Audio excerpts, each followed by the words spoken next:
ইফতারের বিধানটাই থেকে এসে যায়। অতএব আল্লাহর নবী বলে গেছেন তুল্লি মালিকাইর দিয়ে 5 নম্বরে নবীজি বলেছেন আতার রাজুল উমরাতুহু, পুরুষেরা মেয়েদের বশীভূত হয়ে চলবে, মেয়েদের পেছনে পেছনে পেছনে পেছনে এরা নিজের জীবনটাকে সার্থক মনে করবে, ধন্য মনে করবে। যাকাতকে জরিমানা মনে করছে কি করছে না? তারপরে আমানতের খিয়ানতি হচ্ছে কি হচ্ছে না? দ্বীনি শিক্ষা বাদ দিয়ে বেদিনী শিক্ষার পেছনে মানুষ সময় দিচ্ছে কি দিচ্ছে না? সবগুলো হচ্ছে। মেয়েদের বশীভূত হয়ে পুরুষেরা হাঁটবে। স্বামী, পুরুষকে বলে স্বামী, মহিলাকে বলে স্ত্রী। স্বামী মানে কি আর স্ত্রী মানে কি?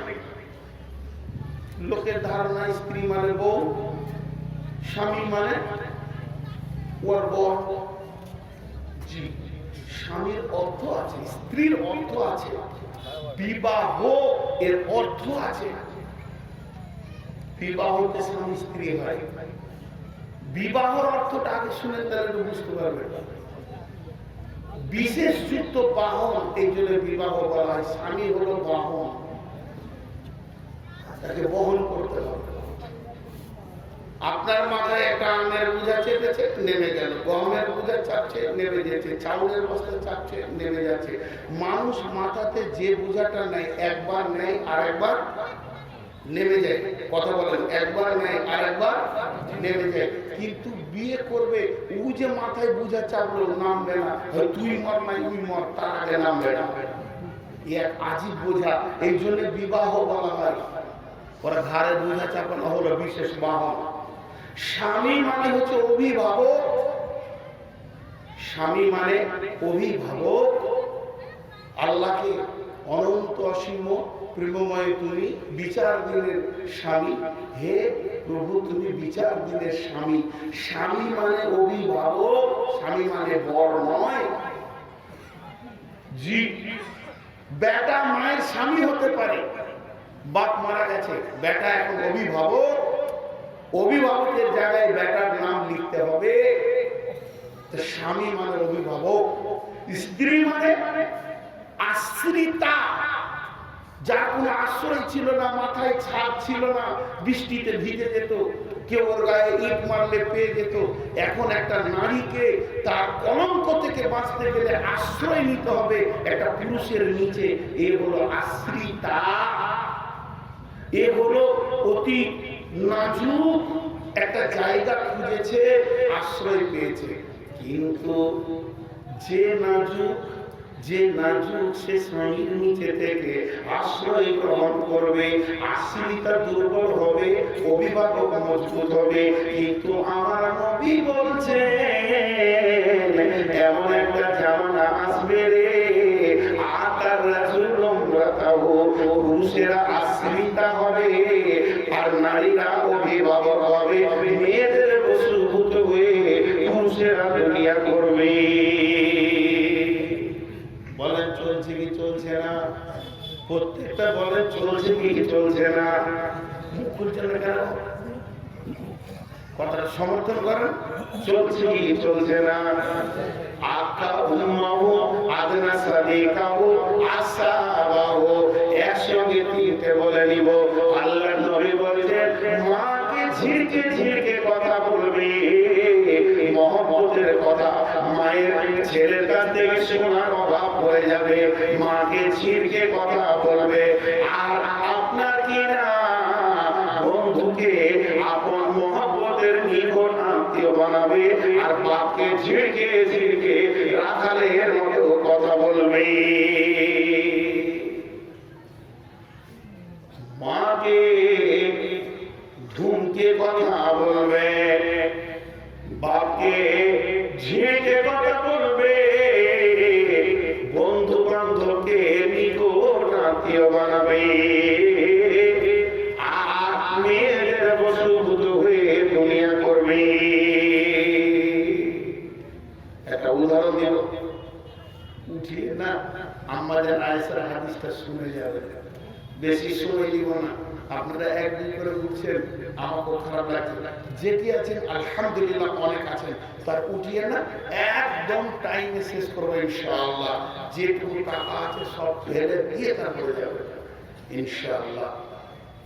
মা বোন ধৈর্য ধরে শুনেন, এটা একটা উদাহরণ দিচ্ছি। ধরেন একটা ছেলের বাড়ি হলো বুড়িয়া, আর ওইদিকে মাল্লাতে সার্কাস এসছে। সার্কাস তো একটা ছেলে এসে বলছে সার্কাস দেখতে যাবি, যাবো চল। ঠিক মাগরিবের পর 7টায় সার্কাস শুরু হবে, ওরা 6টায় গাড়ি বেরিয়ে গেছে। আব্বা অন্ধ, দুই চোখে দেখতে কম পাই, লাঠি নিয়ে সিটের সময় দরজায় বসে আছে। আর ছেলের গাড়িটা বের করতে খটাক করে উঠলো। কে রে, নিয়ে যাবেন না কি রে? যে কি হলো, গলা সাউন্ড দেখেন, কি হলো, কোথায় আলি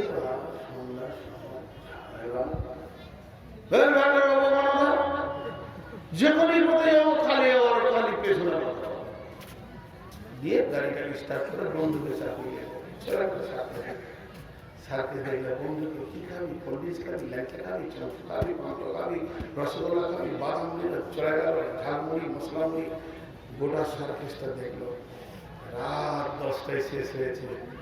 পৃথিবীর সবাই ঘুমালে মা ঘুমাবে না। মা ঢুলছে আর বলছে বিজানুর এই নারে কোথা গেলি বাপ, শীতের রাত মনে রাত 10টা।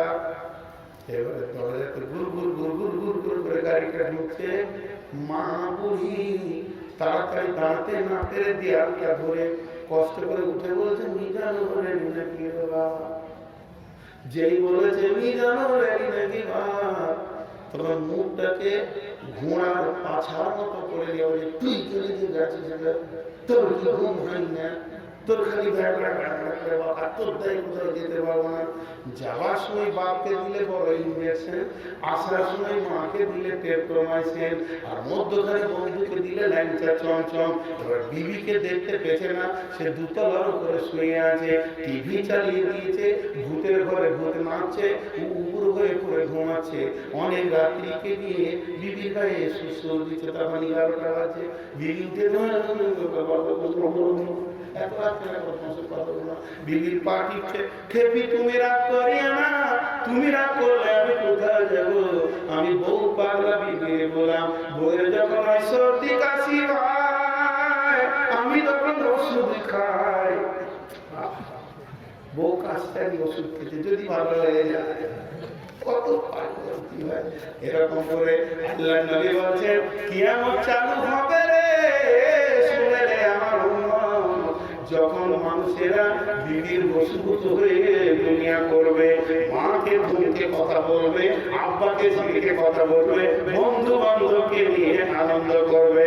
আর ওই থামানাই হবে কি যাহারা দিনা সুয়াব ফিল মাসাজিদে, মসজিদে জোরে জোরে গল্প করবে, দুনিয়ার আলোচনা করবে। আপনাদের মাল্লাতে মসজিদে বসে গল্প করে, আরে হ্যাঁ বলো না।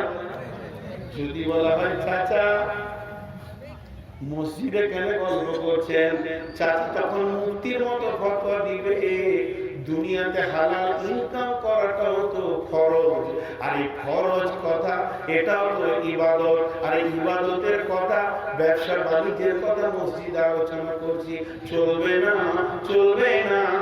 আর চাচা ফতোয়া দেবে এই ব্যবসা করাও ইবাদত, অতএব মসজিদে আলোচনা করা কি অসুবিধা আছে? যখন তুমি ডাক্তারের চেম্বারে যাও চিল্লিয়ে কথা বলতে পারো না, এসপি চেম্বারে যাও চিল্লিয়ে কথা বলতে পারো না, বড় বাবুর সামনে চিল্লিয়ে কথা বলতে পারো না, ট্রাফিক পুলিশের সামনে চিল্লিয়ে কথা বলতে পারো না। আর মসজিদে কেন এত তুমি চিল্লাও? তাহলে এই লোকগুলির থেকে কি আল্লাহর ইজ্জত কম আছে? আমার নবী বলছেন যাহারা দিল আসওয়াত ফিল মাসাজিদে, মসজিদে জোরে জোরে দুনিয়ার কথা আলোচনা করবে।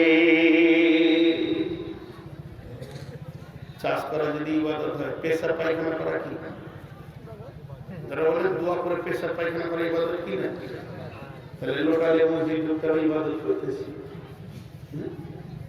জিনা করলে গুনাহ হবে, জেনা করলে গুনাহ হবে, বিবির সঙ্গে মিললে নেকি হবে।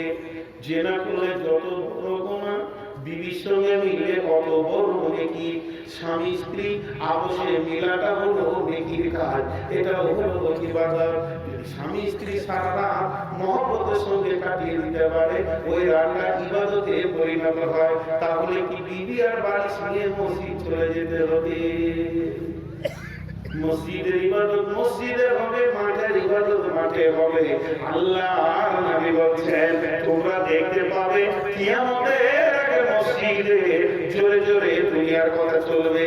এবার 10 নম্বরে একটা কড়া কথা বলছেন, কতজন নিতে পারবেন আর পারবেন না আমি জানি না। আল্লাহর নবী বলেন সাদাল কাবিরা ফাসিকুম জাইমুল কওমে আরদুলুম, গ্রামের নেতা হবে চরিত্রহীন লোক। প্রতিটি গ্রামে যারা বিচার করবে, যারা বিচারক হবে, নেতা হবে, কাকে পরিচালনা করবে, টোলাকে পরিচালনা করবে, এরা চরিত্রহীন, ফাসিক, জিনা, ব্যভিচার, মদ, সুদে ডুবে থাকবে। ওই আবার গর্দন উঁচু করে বিচারে বসে থাকবে। আলেমের বিচার করবে, মাওলানা মুফতির বিচার করবে। দুই ভাই নামাজি জায়গা নিয়ে ঝগড়া লেগেছে, এদের বিচার করবে। ভাই একটা মাঝে কথা বলেনি, আমার গায়ের খবর আপনাদেরকে দিতে আসেনি। আল্লাহর রহমতে আমার গ্রামে কোনো জিনিস ঘটলে প্রথম বিচার করবে মসজিদের ইমাম আর মাদ্রাসার শিক্ষক। এই সিস্টেম করা আছে। মাদ্রাসায় দরখাস্ত দেবে, আমাদের দুই ভাই হচ্ছে না, বিচার করে দেবে। ডেট তারিখ হবে, আলিমরা বিচার করবে। যেখানে এসপি কাজ করতে পারেনি, কোর্ট পারেনি, যে জায়গায়, সে জায়গায় মাদ্রাসা করেছে। তো আলিমের দ্বারস্থ হবে না মানুষ, মাতালের দ্বারস্থ হবে। আর মানুষ মানুষকে ভয় করবে। মানুষ মানুষকে ভয় করবে, সম্মান দিবে তার মারের ভয়ে। এই রাস্তাতে একটা লোক পার হয়ে গেছে, চায়ের দোকানে 5 জন বসে আছে। ইঞ্জিনিয়ার যাবে রাগ করবে না, ডাক্তার যাবে রাগ করবে না, মাওলানা যাবে রাগ করবে না, মুহাদ্দিস যাবে রাগ করবে না, কথা বলবে না। আর যখন গায়ের সেরা ভূমি ডাকাতটা যাবে, সবাই বলবে ভাই ভালো আছো, এ চাকরি যাওয়াই ভালো আছো। যত বেঈমান রংপুরে যারা মানুষকে মত করে করে মারতে পারবে, তারা রাস্তাঘাটে চায়ের কাপ বেশি পাবে।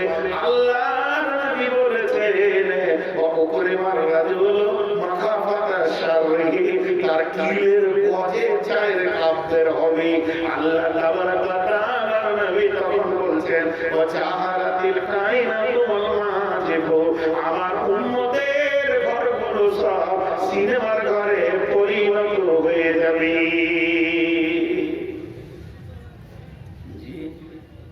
একটা উদাহরণ দিই, রূপ কথা বলবো, বানিয়ে বানিয়ে বলবো, কোনদিন এটা হবে না, সেই সৌভাগ্যটা চলে গেছে। ধরেন আল্লাহ রসুল এসেছেন এই মসজিদে, এটা বোঝানোর জন্য বলছে। তো নবীজি আসার পরে সবাই আমাদের সর্বপ্রথম দেখা করলাম।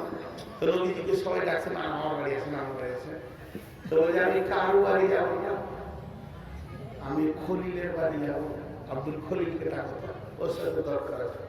তো খলিলকে ডাকা হলো। তো নবীজি বলছি তোর ঘরে যাবো। তো খলিল আমি বলছি হুজুর বিছানা মসজিদে যাবি, খাবারে যাবো। তোর ঘরে যাবো বলছি, তো তুই বিছানা মসজিদে আনবি না? ঘর আমার 4টা, তো 4টার আমরা একটু দেখা হবে না। আমরা স্বামী স্ত্রীতে একটা রুমে থাকি, আজকে 25 বছর বিয়ে করেছি, ফরজ গোসল বুঝি না। ঘরের খবর খুব খারাপ আছে। আমার বেটিটা মালদা কলেজে পড়ে, সে একটা রুমে থাকে। যত খেলার প্লেয়ার, সিনেমার নায়কের ছবিতে ঘরটা ভরে রেখেছে। আমার বেটাটা চাঁচল কলেজে পড়ে, সে যত নায়িকা আর যত খেলার মহিলা প্লেয়ারের ছবি ভরে রেখেছে। একটা যদি বটুখানা ঘর আছে, ওখানে আমার সমস্ত নেতাদের ছবি ভরা আছে। নেতাজি, পিতাজি, খাতাজি, ফতাজি সব ভরা আছে। বন্ধু, 4টা রুমের ভিতরে নবীজির একটু জায়গা হলো না। বলে বারান্দাতে থাকবো, হুজুর ওখানে টিভি লাগানো আছে, সারা দিন রাত কতর করে যে ঘরে একবার তেল হয়নি। মুসলমানের ঘর বর্তমানে শয়তানের জায়গা হবে, নবীজির জায়গা হবে না। এটা রূপক কথা করে বললাম। আজকে মুসলমানদের অবস্থা এমন, ঘরে ঘরে গান বাজনা। এই তর্জমাটা চেঞ্জ করে পকেটে পকেটে তার গান বাজনা বলতে হবে। এমন করে কানে এরকম লাগিয়েছে, মাজা হিলিয়েছে, লোক বুঝে না কি চলছে, রস একাই নিচে।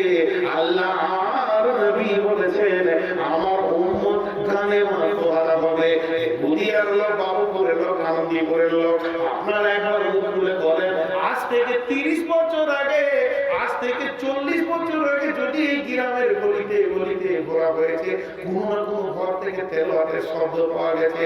মা তেলাওয়াত করছে, দাদি তেলাওয়াত করছে, দাদা তেলাওয়াত করছে, নানি তেলাওয়াত করছে। আজ থেকে 30 বছর আগে মসজিদে মাগরিব এশাতে ফজরে 5টা তেলাওয়াতের লোক পাওয়া যেত। এমন অবস্থা হয়ে গেছে, ইউটিউব নিয়ে এত ব্যস্ত রয়েছে ছেলেরা, মাঠে 5টা যুবক বেড়াতে গেছে, আপোষে গল্প করবে, বুদ্ধির কথা বলবে, তা নয়, সবাই নিজে নিজে নেট খুলে ফিরছে। কিছুই কথা নাই, বুবার মতো বসে আছে। আল্লাহর নবী বলেছে কিয়ামতের মাল পৌঁছে গেছে। জি, ইমাম বুখারী আলাইহি রাহমাত একটা হাদিস আনতে গিয়ে 1 মাস হেঁটে গিয়েছে, 1 মাস হেঁটে এসছে একটা হাদিস। 6 মাস গিয়েছে, 6 মাস এসছে। আর একটা হাদিসে এখন কতক্ষণ লাগবে? 1 মিনিট বাস চলে এলো হাদিস। তার মানে ওনাকে লেগেছে 1 বছর, এনাকে লাগবে 1 মিনিট। এত সময় কম লাগছে কেন? জি ভাই, আপনাদের 3টে বক্তা উঠবেন না, উদাহরণটা খুব চমক দিয়েছি।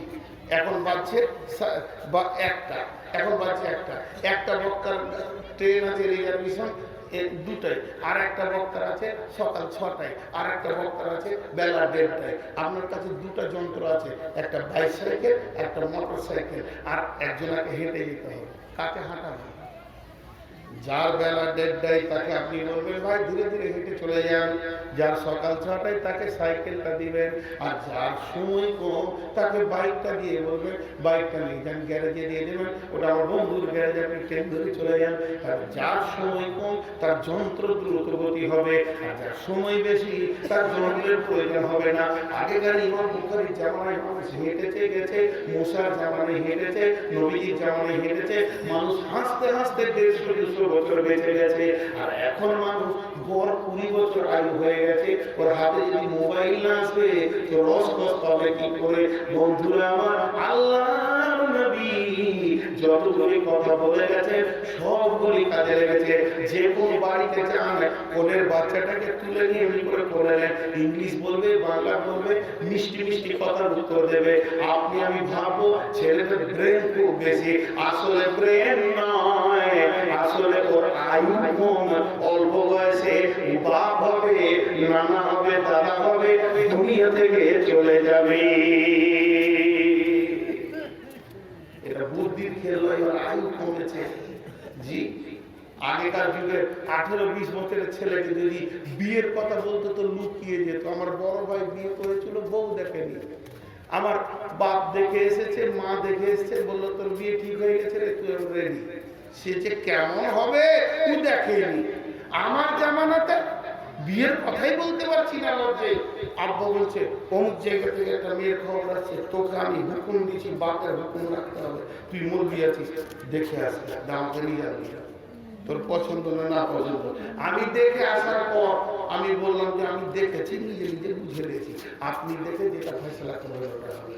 এইটা হলো আমার জামানায়। আর এখনকার ছেলেরা বলে দিচ্ছে অমুক বাড়িতে মাল সেটিং আছে, যদি জিজ্ঞেস করা হচ্ছে তুই দেখলি কি করে, বলে অন্তত 25টা মেলাতে ওকে নিয়ে ঘুরেছি, পার্কে ঘুরেছি, ভেজাল গোলমাল। বন্ধুরা আমার, এর জন্য তওবা করে বিয়ে পড়ানো ছেড়ে দিয়েছি, বিয়ে পড়ানো ছেড়ে দিয়েছি, বিয়ে পড়ানো ছেড়ে দিয়েছি। আমি নূর মোহাম্মদ একটা বিয়ে পড়াতে যাচ্ছিলাম আমার গ্রামে, হঠাৎ একজন আমাকে আটকে দিল বিয়ে পড়াতে। কেন বলে আমাকে ডেকেছিল, ওদের শখ আমি বিয়ে পড়াবো। খবরদার যাবি না ঘর যা, বলে ওই ছেলেটার সঙ্গে যার মেয়েটা তুই বিয়ে পড়াবি, আজ থেকে 2 বছর 3 বছর ওদের চলাফেরা আছে, মেলাতে ঘুরছে, তাহলে বিয়েটা কেমন করে পড়াবি?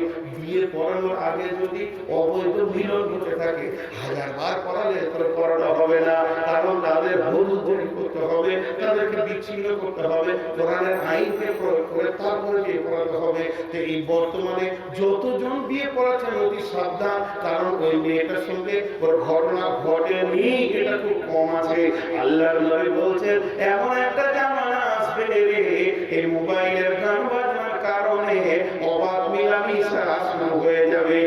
14 নম্বরে নবীজি বলছেন তখনকার মানুষ রেশমে, 13 নম্বরে বলছেন রেশমের পোশাক পরবে, আর লিবাসুল হারির। আর 14 নম্বরে নবীজি বলছেন সুরিবাতিল কুবর, আমার উম্মতের বোতল ধরবে রে, এর থেকে আফসোস কি আছে?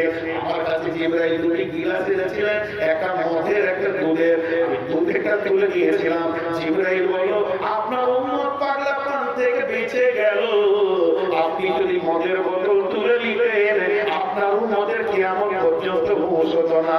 আমার সেই উম্মত বাড়িতে মধুর দুধ আল্লাহ দেওয়া নিয়ামতকে গায়ের ভার থেকে টেনে বের করে লিটার লিটার দুধকে মালদা মার্কেটে বিক্রি করে সেই দুধের টাকাতে বোতল খেয়ে বাড়ি ঢুকছে।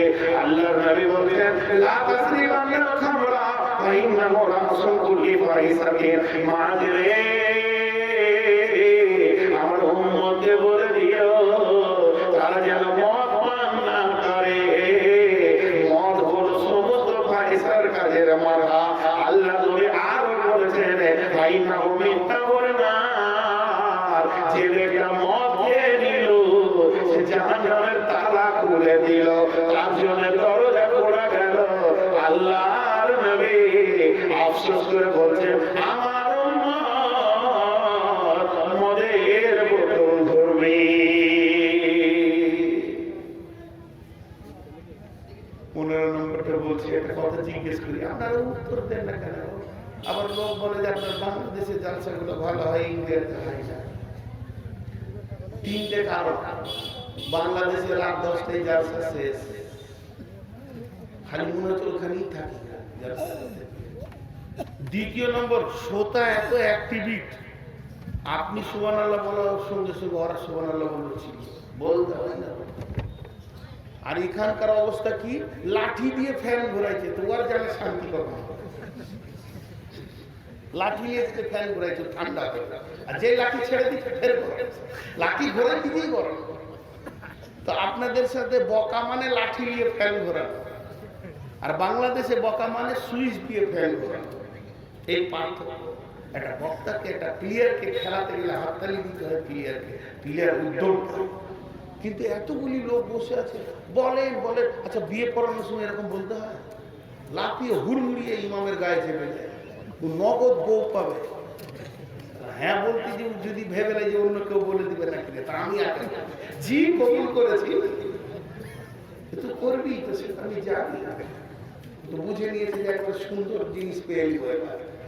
জি একটু হাড়া হাড়া একটা কথা জিজ্ঞেস করছি, আগেকার লোকেরা সাদা বোকা কম বুদ্ধি ছিল, এখনকার লোকেরা বুদ্ধিমান, তাই না? হ্যাঁ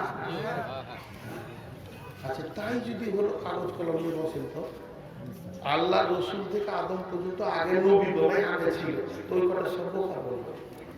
আর এখানে মাতার জোয়ারি করে চাল, মাতাল জুয়ারিরা এখন আছে, আর আগে ছিল সব নবীগুলো। তাহলে নবীগুলো কোন দলে পড়লো? খ্যাপা পাগলার দলে। আর এই মাতাল আর জুয়ারি কটাই চালায়। আল্লাহর নবী শেষকালে বলেছেন এতগুলি গুনাহ করার পর, এত বেঈমানি করার পর, জিনা করার পর মাকে ভাত দেবে না, বাপকে ভাত দেবে না, বন্ধুকে ভালোবাসবে, মসজিদে চেল্লাবে, নাপাক থাকবে, নামাজ পড়বে না, জুয়া খেলবে, পরের মাল মেরে খাবে, লুটে খাবে, আমানতের খেয়ানতি করবে, যাকাত দেবে না, এত বড় গুনাহ করার পর চোপার জোর কত লানা হাতে উম্মত আউয়ালুহা, এরা আবার বলবে আমরা হলাম মডার্ন চালাক, আগেকার উম্মতেরা ছিল পাগলা, এদের কোনো হুঁশ ছিল না। আবু হুরায়রাকে, আবু বকরকে, উসমানকে, আলীকে গাল দেবে, এদের হুঁশ ছিল না। আগেকার লোকেরা মাথা মোটা ছিল, আমরা হলাম সব থেকে চালাক। এটা সহ্য করা যাবে? অসহ্যনীয় কথা বলবে। তাহলে এই 15টা জিনিস পৃথিবীতে এসে কি আসেনি? মুখ খুলছে না, এতটি লোক বসে আছে, এখন জিজ্ঞেস করেছি তো মুখ খুলে না, যখন জিজ্ঞেস করছি না তখন মুখ খুলছে, মাঝির ব্যাপার করলাম। তো এই 15টি আলামত এসেছে কি আসেনি? এই 15টি আলামত পৃথিবীতে চলে এসেছে। তার মানে কিয়ামত আর কত দূর? অতি নিকটে। একজন উঠবে না, 5 মিনিট টাইম দিয়েছে, আমাদের হাদিসের হাদিসটা 5 মিনিট পার করবো না। আর এটা গভীর তত্ত্ববহুল কথা রয়েছে এখানে। এই জন্য আমি বক্তা, আপনারা উঠে গেলে আমার জন্য আসান। আমি যদি এখন 10 মিনিট কালেকশন করে দিই তো আমি বেঁচে যাব। আমি এখন রাত্রিতে যাব ইসলামপুর। কালকে যেখানে জালসা, ওই মাদ্রাসার ওই ছাত্র, পুরো মাদ্রাসার জালসাটাকে আমাকে কালকে সব ট্যাকেল করতে হবে। কালকে 2 দিন থাকতে হবে। সমস্ত বক্তা আমার বিদায় করাতে, কখন বক্তব্য রাখবে, কাকে কত দিতে হবে, খাওয়াটা ওরা বারবার ফোন করছে যে তুমি জলসা নিলে কেন, একদিন আগে এসে থাকতে হবে আমার। তো তারপরে রাতারাতি চলে যাব, তা আমার জন্য তো আসান। তারপরে আমি হাদিসটা বলতে চাইছি, কেন গুরুত্বপূর্ণ একটা কথাকে ছেড়ে দিয়ে চলে গেলে, আপনারা না বুঝলেও আমার বড় ভাই বুঝছেন যে একটা গুরুত্বপূর্ণ কথা ছেড়ে দিয়ে চলে গেলে এর সারাংশটা থাকবে না। গোটা বোতলটাতে উট নামে দামি আতর ভরে দিলাম, ছিটনিটা লাগাইলাম না, এটার মধ্যে খাতরা আছে, বিপদ আছে। সারা দিন রোজা রেখেছি, ইফতারের 1 মিনিট আগে পানি খেয়ে গেছে, কত খুচখুচে মানুষ। তার 5টা মিনিট বসে আম্মা জানেন এসে বলছেন, ভাইরা নবীজি বলছেন, আর হাদিসটা বলছি না, এক ভক্ত কাবাকে ঘোরার জন্য যাবে, আর কাবার কাছাকাছি গিয়ে যখন পৌঁছাবে তখন ওই রাত্রিতে তারা বিশ্রাম করবে। আর তারা নিয়ম করে নিবে সকালে উঠে কাবাকে ভেঙে দিব, আর সেই রাত্রিতে আল্লাহ ওই এলাকাকে ভূমিকম্প দেবে। আর এমন ভূমিকম্প হবে সমস্ত লোক একসঙ্গে মারা যাবে। আর যখন মারা যাবে আমরা যেন এসে প্রশ্ন করলেন, ইয়া রাসূলুল্লাহ কাইফা ইয়াসফু বিআমরিহি ওয়াকরিহি ফিহি রাসূলুল্লাহ ইসলামিল্লাহ, ওদের নবী গো আপনি যে বলছেন সবাই মারা যাবে, তো কেমন করে মরবে? আমি আয়েশা বুঝতে পারছি না, কারণ ওখানে তো সবাই দোষী নয়। কাবা ভাঙতে গেছে 5 জন, 10 জন, 20 জন, আর যারা ঘুমিয়ে আছে ফজরের নামাজ পড়া নিয়তে, অনেক লোক ঘুমিয়ে থাকবে, সকালে হাটে যাবো, বাজারে যাবো, কেউ নিয়ত থাকবে শ্বশুর বাড়ি যাবো, স্কুলে যাবো, কলেজে যাবো, তো এরা কেন মরবে? এরা কিন্তু দোষের দোষী। আল্লাহ নবী পুত্র বললেন, ইকসাবু বিআওয়ালিহি ওয়া আখিরিহি সুম্মা ইউআসুনা আলা নিয়াতিহি, মরবে একসঙ্গে আর নিয়তের কারণে বিভাজন হবে।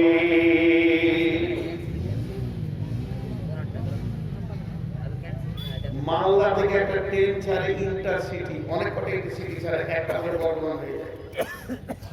তো ট্রেনটা যখন ছাড়বে, চোর, ডাকাত, লম্পট, চাকরিজীবী, ব্যবসাজীবী হোক আর সবাই উঠবে। ট্রেন একটা হাওড়াতে গিয়ে যখন লাগবে, যার যেদিকে কাজ সে সেদিকে যাবে। তো নবীজি বলতে চাইলেন, পৃথিবীতে যদি আল্লাহর গজব আসে, তো বুধিয়াতে যখন ঝড় আসবে, ঘূর্ণিঝড়, তো নামাজির ঘরটা বাদ দিয়ে দিয়ে আর যারা জাকাত দিয়েছে ওই ঘরটা বাদ, যারা দেয় নাই এই ঘরটাতে হবে, এইরকম হবে না। আল্লাহর গজব হলো ময়ের মতো, সবটিকে মারবে, ট্রেনের মধ্যে নিয়ে চলে যাবে। কিন্তু যখন কিয়ামতের প্ল্যাটফর্মে উঠবে এই লোকগুলো, এদের নেকি আর গুনার কারণে রাস্তাটা আলাদা হবে। ঝগড়া শেষ হাদিসটা কেন বললাম একটু মিলিয়ে দিই। তার মানে পৃথিবীতে এগুলো যখন চলছে, তোমাকে বুঝে নিতে হবে কিয়ামত আসছে। বেঈমানদের বেঈমানির কারণে পৃথিবী ধ্বংস হবে, বেঈমানদের বেঈমানির কারণে পৃথিবী ধ্বংস হবে। আর ওই ধ্বংসে হে ঈমানদার, তোমাকে জান্নাতে যেতে হবে। অতএব তুমি তোমার বেডিং কে রেডি করে নাও জান্নাতে যাওয়ার জন্য। তুমি তোমার বেডিং কে রেডি করে নাও জান্নাতে যাওয়ার জন্য। এই গাড়িটি তোমাকে জান্নাতে যেতে হবে। হাসেন আল্লাহর নবী বলছেন কিয়ামত হবে হবে হবে হবে এরকম করা হলো। এবার আমি চলছে চলছে, গতকাল বলেছেন জালসা হবে, আজকে সকালে বলেছেন জালসা হবে, আজকে বিকালে বলেছেন জালসা হবে, আজকে মাগরিব পর বলেছেন জালসা হবে। আর যখন থেকে বক্তা উঠে গেছে তখন থেকে আপনাদের মুখের শব্দ চেঞ্জ হয়ে গেছে। আপনারা বলছেন জালসা হচ্ছে জালসা হচ্ছে জালসা হচ্ছে। এবার শেষ হতে চললো। আল্লাহর নবী বলছেন 10টা জিনিস যখন তোমরা দেখবে তখন জেনে নাও যে কিয়ামত রানিং চলছে। তোমরা দাজ্জালকে দেখবে, দুখানকে দেখবে, তিনখানা ভূমিকম্প দেখবে, ইয়াজুজ মাজুজকে দেখবে, আর তোমরা দেখবে পশ্চিম দিকে সূর্য ওঠা, আর মুসা ঈসা আলাইহিস সালাম পৃথিবীতে আসবে, আর আপনার কিনা দুখান আসবে, দুপাতুল আসবে। এই 10টা জিনিস যখন পৃথিবীতে দেখবে তখন বলবে না যে কিয়ামত হবে, বরং বলো কিয়ামত রানিং চলছে। ভাইয়া, যতগুলি নারী পুরুষ বসে আছেন, আমি পুরুষদেরকে আগে আমার হাতের দিকে তাকান, ভিকিরির মতো হাতটা রেখে বলছি আপনারা আমাকে 10 মিনিট টাইম দেন, চলে দিলেন না। আপনার কাছ থেকে আমি সময়টা ভিক্ষা চাইছি, টাকা টাকা চাইনি, টাকা দিতে হবে না, সময়টা 10 মিনিট দেন। আর মা বোন যত কি বসে আছেন, আমার বিশ্বাস এই নুরুল আহমদকে সবাই ভালোবাসে। একবার আপনারা মনে করলেন যারা বয়স্কা মা আছেন, আপনাদের পেটে আমি, মানে আমি আপনার সন্তান, একবারের জন্য মনে করেন নুরুল আহমদ আমার বেটা। আর যেগুলো কম বয়সের আছেন তারা মনে করলেন যে আমার বেটি, আপনারা আমাকে একবার আব্বা মনে করেন। তো দুটি সম্পর্কে আপনাদের কাছে আমি আবদার রাখছি। আপনাদের গায়ে হাত দেওয়া তো দূরের কথা, কাপড়ে হাত দেওয়ার জন্য হারাম, এটা কোরআন হারাম ঘোষণা করেছে। শুধু বুঝানোর জন্য কিছু না বললে কিছু বুঝে আসে না। আমি যদি আপনার কাপড়টা ধরে একবার বলি বেটি, আমি যদিও তো আব্বা, আমি অসহায়, আমাকে কি 100টা টাকা দিবি না? আমি একবার মালদা যেতাম, খুব কাজ ছিল, আমার কাছে টাকা নাই বেটি, 100টা টাকা দে। আল্লাহর কসম দিয়ে বলছি, আল্লাহর উপরে ভরসা রেখে ইনশাআল্লাহ, এখানে একটা মেয়ে নাই যে কাপড়টা হাত থেকে ঝিড়কে ছাড়িয়ে নিয়ে বলবে তুই যেখানে যেছিস যা, তোকে টাকা দিব না।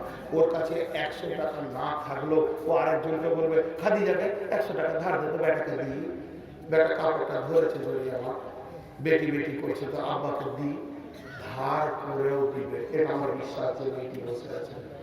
যদি কাউকে বলি মা জিলাপি খাবো, 2 কেজি জিলাপি, 1 কেজি নেবো, মা কালকে আপনার ঘরে আমি 2টি ভাত খাবো সকালে, আপনার একটা মুরগা যাবে, রান্না যাবে, পরিশ্রম যাবে, তো আপনি আমার হাত থেকে আপনার চাদরটা ছাড়িয়ে নিতে পারবেন না। আপনি বলবেন বেটা চল, তোর লেগে যদি ভিক্ষাও করতে হয় রে বেটা, তোর লোকের কাছে ধার করে দিব। পুরুষরা একটু চুপ থাকে। মা বেটি, আমি হাত পেতেছি আপনাদের কাছে, আমি কয়েকটা চাদর পাঠাচ্ছি, খালি আপনাদের কাছে 100 টাকা চাইছি।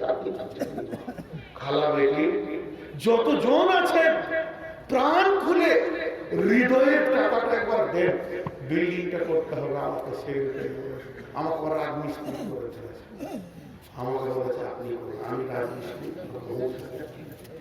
তো আপনারা যদি না দেন তা আমাকে বেঁধে রাখবে। মাকে বাঁচা 100টা টাকা, 100টা টাকা, 100টা টাকা যদি না থাকে আপনি 1 টাকাও দেবেন। কাউকে পাঠান, কাউকে পাঠান। যতদিন পুরুষ আছেন উঠবেন না, আপনাদের হাত পা গুলো ধরছে, উঠবেন না। টেবিল গুলো সরান, ক্যামেরা গুলো সরান। আপনাদের কাছে আমি চাদর পাঠাবো না, আপনাদেরকে আমি আমার বুকের কাছে ডাকবো। আমি না আপনাদের ভাই, 5টা মিনিট উঠিয়ে না, 5 মিনিট আমি একটা দোয়া দিব।